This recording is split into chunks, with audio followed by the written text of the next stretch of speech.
de su producción. Tenemos 11 años contados de disminución continua de la producción de petróleo. ¿Qué es lo que pasa? ¿Por qué está la reforma energética? Porque el país, porque el gobierno está intentando por todos los medios explotar más pozos. ¿Y qué es lo que pasa? Que los pozos de los cuales era muy fácil extraerlo porque estaban a ras de suelo, es decir, los pozos que estaban cerca de la costa, principalmente en Campeche, por ejemplo el Cantarell, que era facilísimo y de muy bajo costo extraerlo, ya llegó a su cenit. Entonces están yendo a explotar ahora, o quieren explotar, los pozos de las llamadas rocas madre, es decir, de lutitas. ¿Conocen el tema, verdad?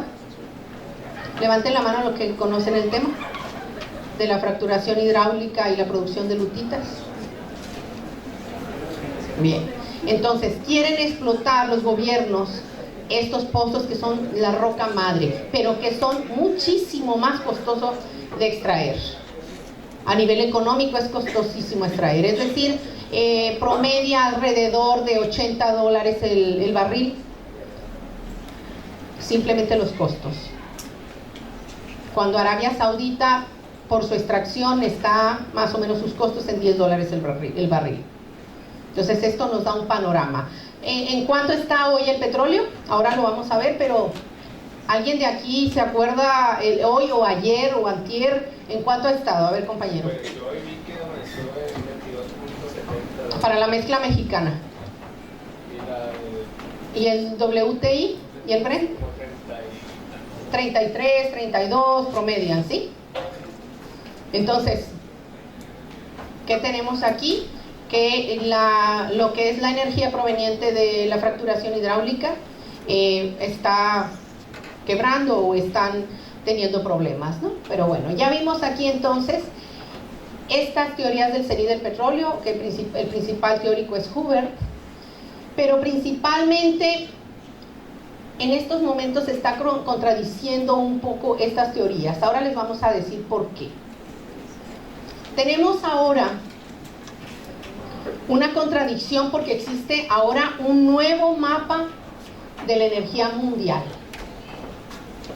Principalmente porque se descubrió hace años, no muchos, hace pocos años, que existe un nuevo ranking de petróleo no convencional. ¿Cuál es el petróleo no convencional?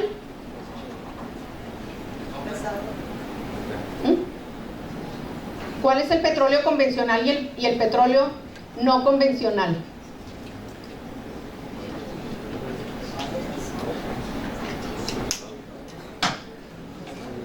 ¿En qué semestre van? Segundo. ¿Quién más? A ver, ¿en qué otro? Quinto. No, este de quinto ya tienes que saber. A ver, cuéntame.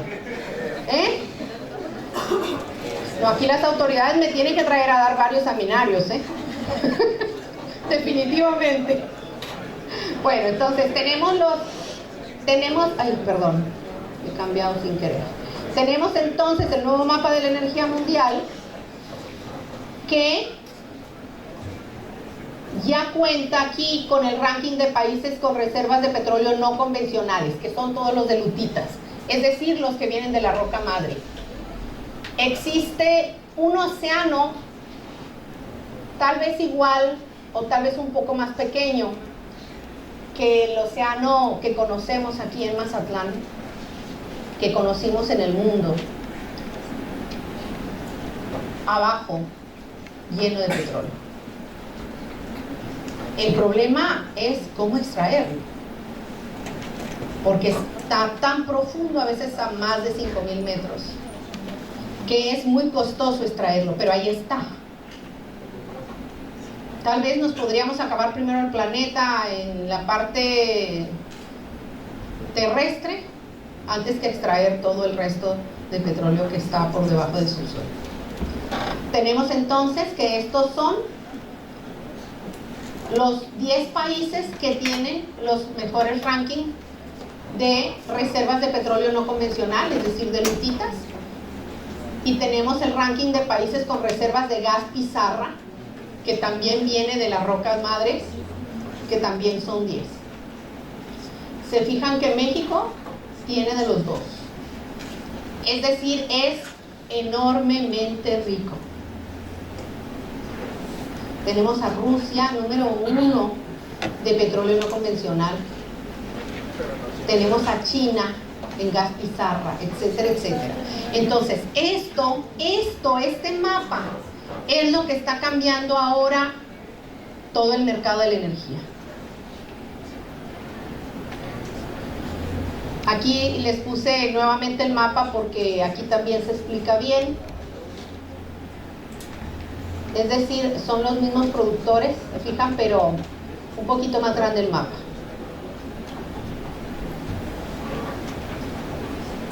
Bueno, ya que vimos cómo está el panorama y que vimos que el petróleo está en manos de unos pocos países, porque 10 países, 11 países, 14, 15 países son pocos a comparación del resto del mundo. Ahora vamos a explicar qué es lo que está pasando. ¿Cómo está la situación actual? Tenemos que el petróleo es un insumo o un bien, como llamamos los economistas, altamente volátil. Y esta volatilidad, ¿quién sabe qué es volatilidad? ¿Alguien que sepa qué es volatilidad? Bueno, eso sí no les obliga como acá a saberlo porque es muy económico, pero bueno, la volatilidad es que es muy susceptible de tener cambios o variaciones en los precios muy repentinos y muy profundos. ¿Sí? Es decir, es tremendamente volátil. Ahorita puede costar $1 y mañana puede costar 1000. Y pasado mañana puede volver a costar $1. Eso es que es tremendamente volátil. Y tanto los alimentos como la energía, principalmente la energía proveniente de los hidrocarburos, son tremendamente volátiles. ¿Sí? Es decir, el kilo de huevo puede estar hoy en $10 y mañana en 50. Y pasado mañana otra vez en $10. ¿Estamos de acuerdo? Entonces, tenemos que es altamente volátil. ¿Por qué? Porque son mercados muy inestables que dependen del clima, que dependen de muchos factores que no están bajo el control del ser humano. Y esta volatilidad y esta sobreproducción de los hidrocarburos es lo que está caracterizando el tiempo presente. Es decir, nosotros somos testigos, y ustedes no se han dado cuenta, somos testigos de una revolución energética que puede ser de dimensiones catastróficas. Entonces, esto está caracterizando el tiempo presente. El precio del barril ha bajado a precios históricos. Al 11 de febrero, ahí estamos que a 12. 12 de febrero. A 12, entonces, los precios, traté de traerle los precios más actuales. Los precios al 11 de febrero del 2006 del barril WTI fue de $30.03 y del Brent $31.29, cuando en años pasados estaba hasta casi $150, 140 y pico.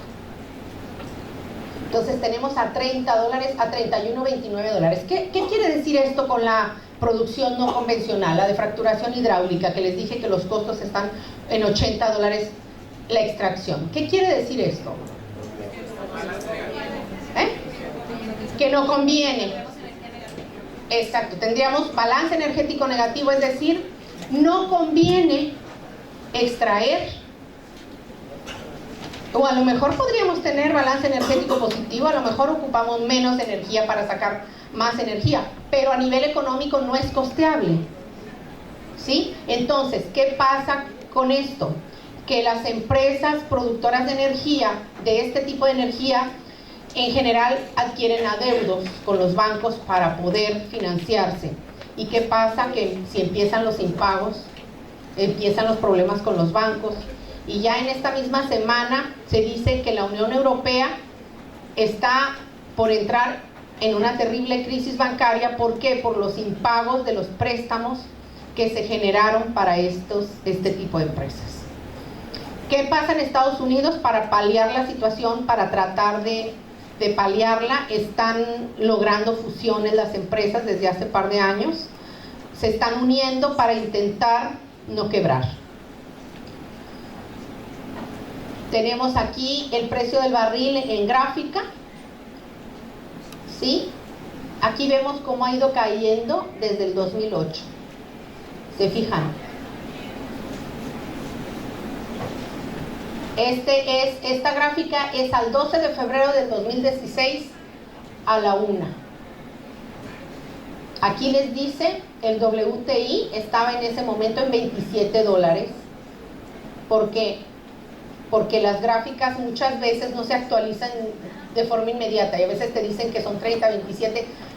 No es que estén mal, lo que pasa es que muchas veces tienen datos con rezago, pero no quiere decir que sean incorrectas. Pero aquí vemos cómo está bajando el precio. Esto es muy obvio. Aquí tenemos el precio del petróleo en un año. Aquí sí se ve perfectamente cómo ha fluctuado y qué es lo que está pasando. ¿Sí? Tenemos aquí de febrero del 2015 a febrero del 2016. Exactamente del 11 de febrero del 2015 al 11 de febrero del 2016 a las 0 horas. Eso está súper actualizado. Aquí ven cómo va. Tremendo. Vamos a ver ahorita todo esto qué significa, Aquí tenemos el precio de la mezcla mexicana al 11 de febrero del 2016. Tenemos cómo va la caída abrupta, abruptísima. Subió luego un poco, pero sube por días. Es como les explico así de manera sencilla, es como el huevo, que de repente nos los dan a 14 pesos y de repente ya está a 25, ¿no? Y luego la semana que entra o el mes que entra vuelve a estar otra vez a 15 pesos. Es más o menos así. O sea, va fluctuando de una manera que a veces no se entiende ni por qué. Porque ya no hay fiebre de los pollos, ¿no? No se sabe a veces ni por qué. Entonces tenemos aquí el 11 de febrero la caída, aquí está este punto, que es a $22.08. ¿Qué pasa? Que la mezcla mexicana se debilitan los precios en línea con el WTI y el Brent, pero el WTI y el Brent son más costosos. Entonces si a ellos les va mal, a nosotros nos va pero requete mal. Tenemos entonces aquí los precios del crudo observados del 2000 al 2016, son 16 años de observación, que esta gráfica no es mía, es de un colega que hace investigación también, y aquí nos ha marcado todas las subidas y caídas en todo este año, 16 años. Si se fijan cómo va hacia abajo la tendencia, y no se ve cuándo se vaya a detener, Ahora les voy a explicar por qué. Y las consecuencias económicas que esto puede acarrear, no solo para México, sino para el resto del mundo. ¿Cuáles son las causas de esta caída? A ver, ¿quién sabe? ¿Quién sabe algo de esto? A ver, compañero, dinos. Pues más que nada, los precios del petróleo se basan en la oferta y demanda, ¿no? Entonces, como sabemos, curiosamente en 2016 China empezó con sus bolsas a la pérdida. ¿Por qué? Porque hubo una recesión en la parte de manufactura por parte de China. O sea, estás hablando tú del descenso en la demanda de energía de China debido a la crisis económica que tiene China en este momento. No de energía, sino también de las materias primas. ¿Qué es lo que pasó a Estados Unidos? A Brasil. Hacer una comparación con lo que usted decía de que se endeudaban para sacar una producción y satisfacer al mercado, fue exactamente lo que pasó en Brasil. Brasil tenía contratos y convenios con China en materia prima a largo plazo. China estaba creciendo un 12.5% anual. Los que hacía Brasil y que todos los productores de petróleo se endeudaban para alcanzar una producción y satisfacer esas necesidades. Pero ¿qué pasó de 2015 a 2016? China perdió un 7 y hasta un 8% en su crecimiento del PIB. Su Producto Interno Bruto. ¿Qué trajo como consecuencia? No está bajando. Hay dos principales factores por qué ha bajado el precio. Una, la incertidumbre a nivel mundial de que no saben si China va a seguir bajando o va a seguir subiendo. Número uno. Son especuladores. La dos, en la dos hay otras dos. Una ya desbloquearon a Irán va a inundar el mundo del petróleo con petróleo barato. Y otra, la guerra entre Arabia Saudita y Estados Unidos. Pero entonces, ¿de qué estás hablando? Ahí estás hablando de dos causas. Ajá, de dos causas. De ¿Cuáles son? Pues que hay una recesión a nivel mundial. Y bien, se está inundando el mundo baja la demanda. Y se está inundando el mundo del petróleo. Número dos, eso ya es la segunda causa. La segunda causa. Es decir, una sobreoferta. Una sobreoferta de petróleo porque a nivel mundial. Supuestamente la OPEP tiene un límite de 30 millones de barriles diarios. Estamos en 32.6. Irán amenazó con meter 600,000 más y Estados Unidos amenazó con meter otros 800. Entonces, ¿estamos de acuerdo que estamos en una guerra y que no se habían dado cuenta? ¿Estamos de acuerdo? Y él lo dijo, Irán amenazó con inyectar ¿cuántos barriles a la producción? 600,000. Y Estados Unidos amenazó con inyectar ¿cuántos más a la producción? Otros 800, 600 en promedio. Cuando ya tenemos 2 millones de barriles de sobreoferta en el mundo, ¿sí? Entonces, estamos ante una guerra oculta para muchos, ¿sí? Una guerra de precios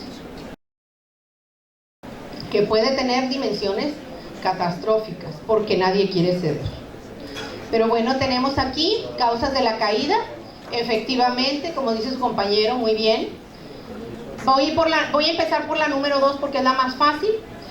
Un crecimiento económico más lento en China, Europa y algunas otras economías. Al crecer de manera más lenta, entonces demandan menos energía, ¿sí? Y por lo tanto esto genera que no se consuma, no se compre todos los barriles de petróleo o de energía que hay en el mundo. Y tenemos la número 1, que es el auge productivo de petróleo de esquisto en Estados Unidos, que esto está revolucionando y está produciendo cantidades récord de petróleo nuevo. Porque esto no existía, esta fracturación, en tiempos pasados. De hecho, Estados Unidos era importador neto de energía y ahora está deviniendo exportador de energía. En 4 años pasó de ser importador neto a exportar. Ya de hecho nos está exportando, ahorita te doy al final, ¿de acuerdo? Ya aquí va a haber oportunidades de concluir y de hacer conclusión. Entonces, esta situación de ser importador de energía y luego ser exportador, de hecho ya estamos nosotros importando petróleo de Estados Unidos. Venezuela también está importando ya petróleo de Estados Unidos cuando somos países fuertemente productores. ¿Por qué? Esto también lo vamos a explicar. ¿Por qué? Siendo que tenemos bastante petróleo. Entonces, Estados Unidos está produciendo cantidades récord de nuevo petróleo, provocando una sobreoferta. Fue el que inició con la sobreoferta. Pero a ese inicio de la sobreoferta de Estados Unidos se sumó luego Arabia Saudita y se sumaron varias economías, Rusia, y luego, ahora que se compusieron las cosas para Irán, claro, después de este bloqueo comercial tremendo que ha tenido, ahora quiere inyectar todo el petróleo posible y recuperarse económicamente. Entonces, esto agrava aún más la situación. Esta sobreoferta a nivel económico presiona a la baja los precios del petróleo hacia niveles que amenazan con reducir las inversiones y las futuras perforaciones. Tenemos que Estados Unidos, productor y exportador de petróleo, deviene en exportador neto. Y aquí tenemos la gráfica de 1994 al 2014. Sí, tenemos aquí sus importaciones y sus exportaciones. Es decir, sus importaciones netas de crudo. Es esta gráfica color rosa. Y esta es su producción. Perdón, no vienen aquí las exportaciones, me confundí. Viene la producción, viene la importación, pero si se fijan aquí, la producción empieza a repuntar y a subir, a subir, a subir. ¿Desde qué año más o menos? ¿Sí? Es aproximado. Y luego tenemos aquí que sus importaciones, así como empieza a producir cada vez más, sus importaciones comienzan a disminuir. Esto es hasta 2014. En 2015 es tremendamente más fuerte. Tenemos que entonces la perforación horizontal o fractura hidráulica, la roca de esquistos que es explotada, aumenta su producción en 66% en los últimos 5 años. Esto impulsa la sobreoferta, la cual se ve agravada con la entrada del petróleo iraní en el mercado, entre otras producciones de otros bloques. Tenemos aquí las pautas estratégicas a nivel económico. La teoría económica nos indica que la solución para que aumente el precio de cualquier bien, el que fuere, es necesario reducir la oferta para una determinada demanda, ¿no? Si vemos que hay varios países en recesión, en crisis económica, ¿qué deberíamos de hacer los productores? Ponernos de acuerdo, reducir la producción, eliminar la sobreoferta, que mejorara los precios para que no saliéramos tan perdiendo, ¿no? Pero esto no es así. ¿Por qué? Ahora lo vamos a ver. Existe un problema de sobreoferta sumado a la desaceleración económica. Además, esta es una de las cuestiones principales. Ningún productor quiere ceder a reducir su oferta. Todos quisieran conservar su cuota de mercado e inclusive aumentarla si fuera posible. Y actúan en bloque o en cartel. ¿Qué significa? ¿Cuál es la definición de cartel? Un cartel es cuando se agrupa un grupo de empresas para tener poder de mercado, para tener el poder de fijar los precios. En este caso tenemos el cartel de la OPEP y tenemos también varios bloques económicos petroleros, como por ejemplo América del Norte, que es a la que nosotros pertenecemos junto con Canadá y México, entre otros bloques. ¿De acuerdo? Dice, ¿por qué reducir la producción unilateralmente significaría perder participación de mercado? Y nadie quiere perder su participación de mercado. Es decir, todos en este momento, en esta guerra de precios, todos quieren conservar su lugar en el mercado y sus cuotas de producción y de venta. En otros casos la solución podría ser aumentar la demanda, pero no podemos nosotros gobernar las economías y decir pues ahora van a crecer tanto y se va a mejorar la demanda. Eso no es posible. Entonces, si no podemos aumentar la demanda porque existen varios países en crisis económica o al punto de recesión, lo único que nos quedaría sería regular la oferta.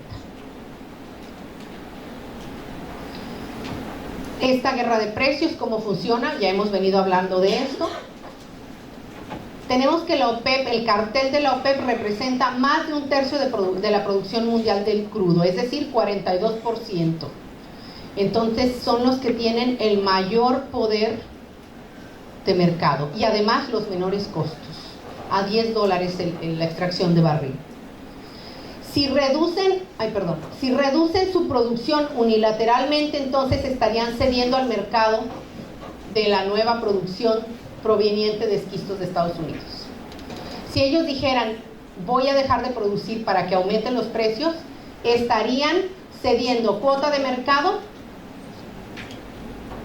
al petróleo de esquisto de los Estados Unidos. Entonces, ¿qué es lo que están haciendo todos?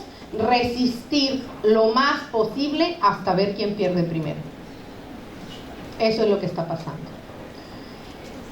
Los que pueden tener más posibilidades de tolerar esto son los que tienen los menores costos de producción, los más bajos, y los que tienen economías más estables y mayores reservas de divisas, o que tienen economías diversificadas. A ver, esos tres compañeros que están charlando, explíquenme qué es esto. El de lentes, el de azul y el de rojo. A ver, cuenten, ¿qué están diciendo? A ver, cuéntanos. Sobre los precios de producción que se tienen en este momento. Ahorita, como se menciona, el que tenga algún país tiene que ceder, ¿no? Algún grupo de países es el que tiene que ceder. Hay que hacer apuestas. ¿Quién va a ceder? Pero apuesto 20 pesos a que nadie va a ceder. No, nadie va a ceder. Pero también es claro que los costos de producción que tienen los árabes tienen un subsuelo mucho más fácil de extraer el petróleo. Pero ya tenemos quienes están doblando las manitas ahorita. Quienes ya están que no pueden más y que están visitando a los países a ver si pueden ponerse de acuerdo. Venezuela y Rusia. Están doblando las manitas, están desesperados. Que tienen economías que dependen exclusivamente del petróleo. Exactamente. ¿Qué es lo que pasa? Que a mayor dependencia de los recursos petroleros, le llaman la maldición de los hidrocarburos. Y ustedes que son venezolanos lo pueden decir muy bien. La maldición de los hidrocarburos. No existe mejor reserva petrolera de mejor calidad que la de Venezuela. Y tenemos que Venezuela está en 700% de inflación. Es una catástrofe nacional. Es terrible. Es la maldición de los hidrocarburos, así le llaman. Yo no es que esté de acuerdo, no, pero así le llaman. No es que se lo recuerde, digo, me da mucha pena recordar. Pero es que así es. Bueno, ¿qué tenemos entonces? ¿Quiénes son los que más van a aguantar? Por eso vengo yo, economista, que ustedes que son ingenieros, a hablarles de esto, para hacerlos reflexionar y hacerlos conocer cómo está la situación y cómo está funcionando la situación económica. Y tienen que ponerse las pilas y estar al día. Todos los días tienen que estar viendo el precio del petróleo. Es que no pueden salir ingenieros en energía y que no sepan a cómo están los costos y los precios de toda la energía, no nada más de los hidrocarburos. ¿Estamos de acuerdo? Entonces tenemos, ¿quiénes son los que van a aguantar más? Los que tienen los menores costos de producción, mayores reservas de divisas y economías más estables. Se supone que Rusia no estábamos hablando de que los BRICS eran las próximas potencias mundiales, iban a venir a ser los países más ricos del mundo, entre ellos Brasil, Rusia, India, China, Sudáfrica. ¿Y qué pasa? ¿Qué está pasando? Que este mercado de la energía está revolucionando también, no solo el mercado energético, no solo el sector energético, sino también el sector económico. Tenemos entonces, ¿quién tiene más ahorros para aguantar las vacas flacas? Porque con las vacas gordas era cuando el petróleo estaba a 150, 140 dólares. El gobierno que dilapidó esos recursos cuando estaba el precio del petróleo muy, muy alto, ahora está que llora. Y tenemos esta imagen, esta diapositiva que se las pongo en negritas más acentuadas. En una guerra de precios, los vendedores, exportadores son los más afectados. Cualquier victoria puede ser solo relativa. El ganador es aquel que puede soportar más en el mediano y largo plazo, lo que nos lleva a cuestionarnos ¿hasta cuándo y hasta dónde? La oferta. Al no reducirse la producción, se mantiene el excedente de barriles en el mercado, lo cual hace que el barril sea más barato. Esto ya lo entendimos. La sobreoferta global es de 2 millones de barriles diarios, y esto sin la producción iraní, que quede claro. O sea, 6% de la producción del OPEP, según estimaciones de Qatar. Es lo que está de sobreoferta en el mercado. Y estoy hablando que este cálculo es sin el petróleo iraní. O sea que, ¿de qué estamos hablando? Tenemos que Estados Unidos se consolida como el tercer productor de petróleo en el mundo, con un volumen de producción muy alto. y el primer lugar lo tiene Arabia Saudita y el segundo lugar Rusia. ¿Sí? Y aquí tenemos las cifras que bombean cada uno. Estos tres países producen, solo estos tres países, el 31% del total de la demanda mundial, que se calcula que es de 92 millones de barriles diarios. Esto va variando año con año, ¿de acuerdo? Hasta mes con mes va variando.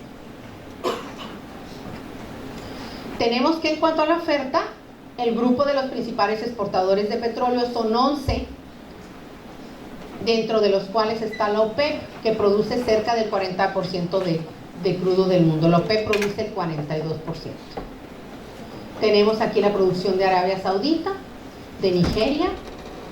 Igual Nigeria es un país que está tremendamente mal ahorita, porque el 99% de su economía depende del petróleo.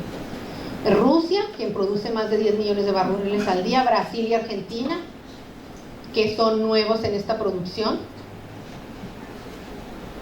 Y aquí tenemos el mapa mundial de productores de hidrocarburos. No estoy hablando del de lutitas que presenté hace rato, ni gas pizarra. Este es el de hidrocarburos convencionales, ¿de acuerdo?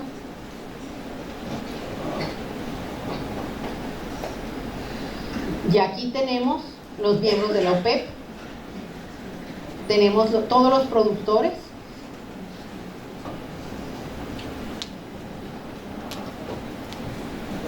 ¿Qué impactos tenemos?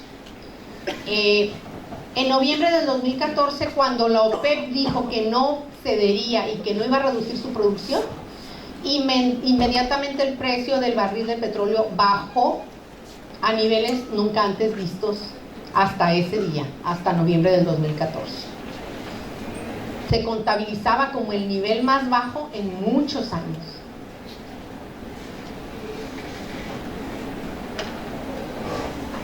Entonces tenemos que esta decisión de la OPEP de no reducir su producción es la que lleva la batuta en esta guerra de precios.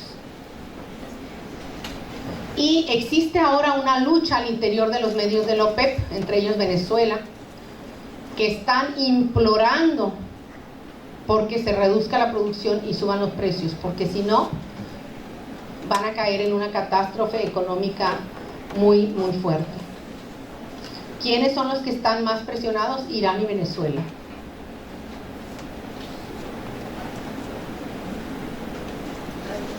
Entonces, estos líderes de la OPEP, que llevan la batuta principalmente, el principal líder es Arabia Saudita, han planeado no reducir su producción como estrategia de mediano y largo plazo, es decir, para rato, no reducir su producción y que para rato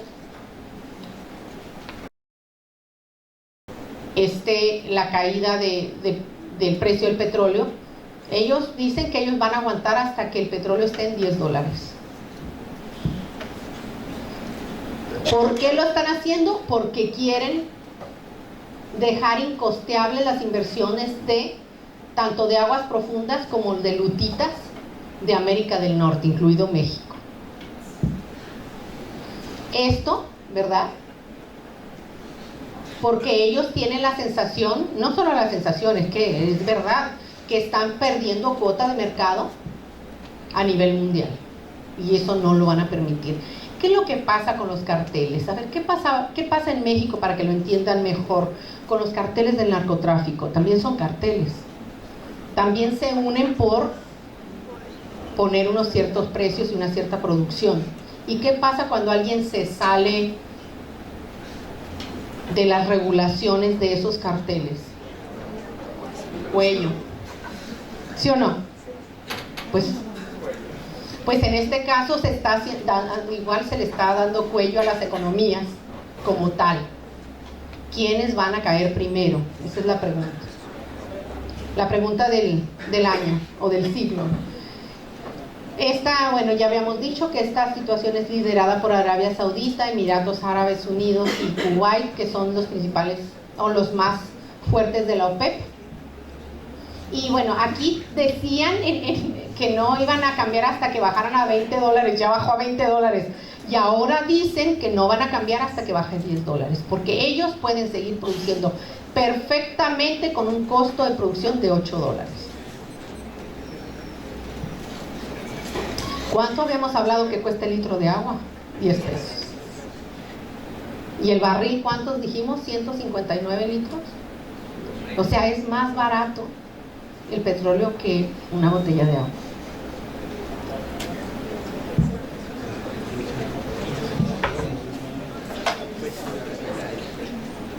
Y dice, inclusive todavía afirmó o amenazó que podría inclusive aumentar la producción si los países no pertenecientes a la OPEP aumentan su producción.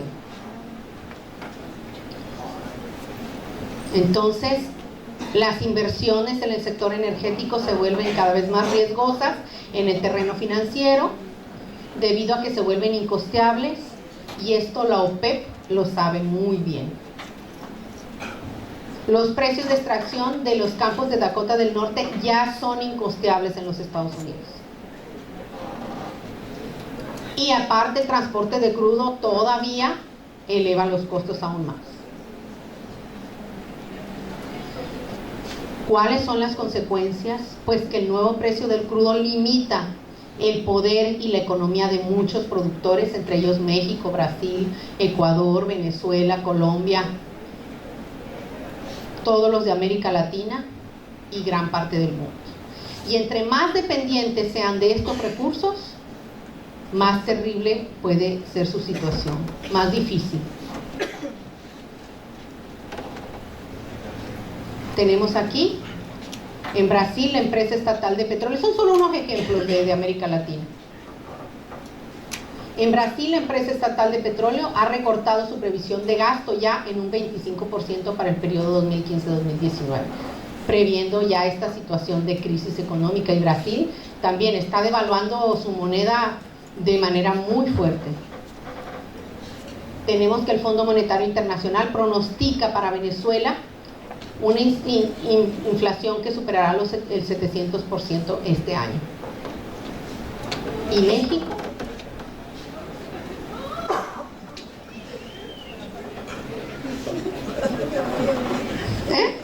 A ver, ¿para dónde me voy a vivir? ¿para dónde? No, bueno, pues ahorita vamos a ver. Tenemos cifras del 1 de diciembre de 2014 al 30 de noviembre del 2015 para México. En México tenemos un precio de la gasolina de los más caros del mundo. Ahora voy. ¿Por qué México, siendo un país fuertemente productor de petróleo, no le ha impactado económicamente tan fuerte la caída del precio del petróleo como a Brasil, como a Argentina, como a Venezuela, como a Ecuador? ¿Por qué? ¿Cuál ha sido la estrategia que ha utilizado el gobierno para obtener recursos, los recursos que ha perdido del petróleo? ¿Quién está pagando? ¿Quién está financiando? Nosotros, los consumidores. Tenemos en México un precio de la gasolina de los más altos del mundo.